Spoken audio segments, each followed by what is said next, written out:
How to keep motivated when you're in a slump.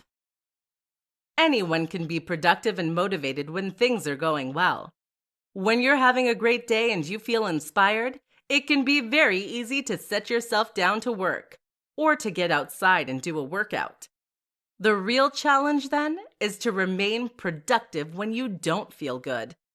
How do you perform when you feel tired and miserable, or when your motivation has left you? In this presentation, we'll discuss how to get your mojo back on those days and kick ass anyway. Prime yourself. When you feel in a slump, you might wonder what it is that's going wrong. Why can't you summon the motivation and energy to train anyway? The answer is that you have loss of inspiration. Inspiration is the instigator of motivation, and without inspiration, it is very hard indeed to feel motivated and driven. So what's the solution? One fantastic thing you can do is to try and win back a little motivation by priming your mood. Priming means that you're doing whatever you can to try and set yourself in the right state of mind, thus making the challenge that much easier. So for example, if you're trying to find the drive to work out, then a solution might be to watch some training motivation. How about the training montage from Rocky?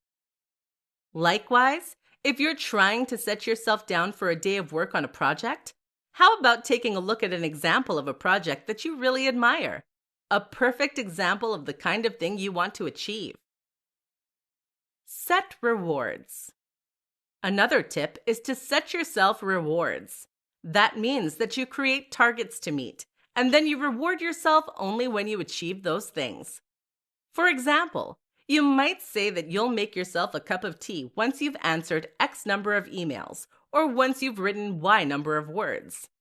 This is instead of giving yourself the reward first, which just ends up taking time and setting you back. By using those things as rewards, you create a goal to work toward. Often, you'll end up putting off the reward for longer once you've begun being productive. Take a break. You know what, though? If you really feel exhausted, then it might actually be better to just give yourself the break. No one can be productive and driven all of the time.